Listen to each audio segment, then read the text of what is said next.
Hello, Flame, and I hope that you're all doing really well and you've been enjoying this beautiful weather, which is absolutely fantastic, isn't it? Just want to share with you for a few moments a thought that's been going through my mind in the last few days. But firstly, let me read you about a bug that I learnt about in an article yesterday. I'll just read you this. The only monument in the world built in the shape of a bug to honour a bug is located in Fort Rucker, Alabama. In 1915, the Mexican boll weevil invaded southeast Alabama and destroyed 60% of the cotton crop. In desperation, the farmers turned to planting peanuts. By 1917, the peanut industry had become so profitable that the county harvested more peanuts than any other county in the country. In gratitude, the people of the town erected a statue and inscribed these words: "In profound appreciation of the boll weevil and what it has done as the herald of prosperity. The instrument of their suffering had become the means of their blessing." So what an unusual story that about how the peanut crop in Alabama came to be so prolific. And the connection for me is in the book of Acts. Of course, we celebrated Pentecost Sunday at the weekend, and Chris reminded us about the coming of the Holy Spirit on that first Pentecost day. And that, of course, is the birth of the church.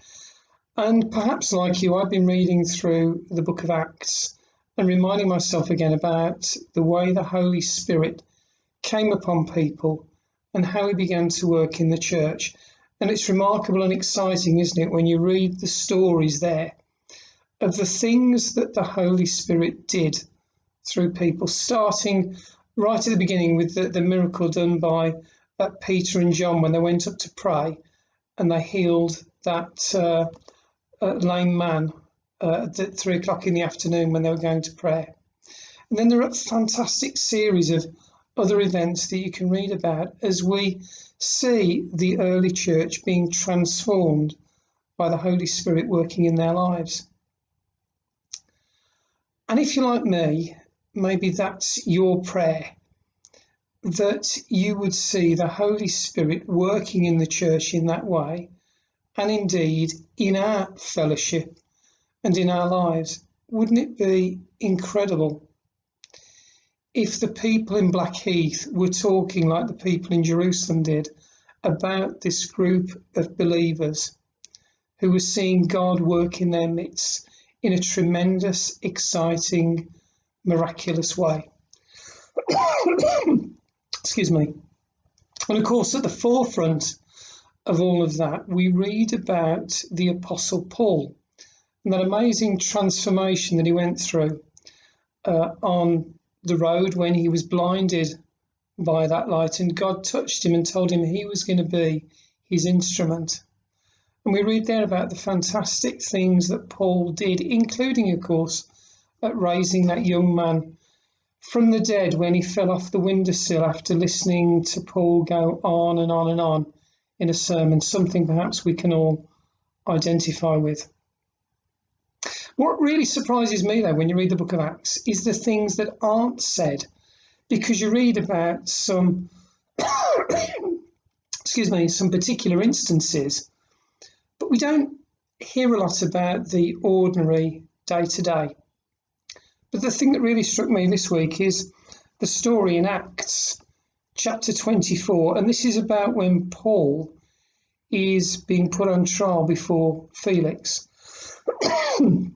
As you know, the Jews were plotting against Paul and they wanted to see him in effect executed. So Paul had been taken down to Caesarea and was brought before Felix whilst the Jewish elders and the lawyer named Tertullus came to bring charges against him. And Paul gave an account of himself before Felix. And it wasn't resolved at that first encounter, because we read this. At the same time, he, that's Felix, was hoping that Paul would offer him a bribe, so he sent for him frequently and talked with him.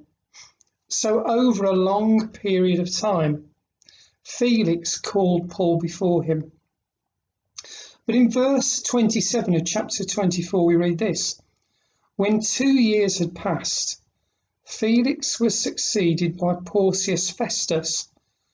But because Felix wanted to grant a favour to the Jews, he left Paul in prison. So 2 things there. After 2 years had passed, so Paul had been in prison then for 2 years. But then after that, he was left for a further period of time. And I was thinking, how important were those 2 years in prison to Paul? And I wondered actually whether that was the time in which Paul received his greatest revelations, where he learned how to be content, all the stuff that Daniel's spoken to us about before, where he learned to be content in any and every situation, where he learnt about the supremacy of Jesus, where he started to understand the real truths about God. You see, in a way, for Paul, that event was just like the destruction of the cotton crop by that weevil. What might have been a time of disaster, perhaps, for Paul turned out to be a period of great blessing. We don't know, but something must have happened in those 2+ years. So I wondered, what about this time that I'm going through and you're going through? We're in a prison, and we've come from a time where we saw God's blessing, and we wonder, what now? And I wonder in a way if the COVID virus is a little bit like that weevil plague. It's an opportunity to bring great blessing for us, because at this time, a time right now, we can all be asking the Holy Spirit to work in our lives in a greater way, just like he did for the early church. So let me leave you with that thought. Maybe when Paul was in prison for those 2 years, maybe that was the time God was doing his greatest work in him. And perhaps it's the time in which he's going to do the greatest work in my life and in your life, as we ask the Holy Spirit to bless us. So let's finish with a prayer. Holy Spirit, I pray that you would come and fill each one of us today in a greater way, so that we can know more of your power and your infilling, and we can become the people that you want us to be. Amen.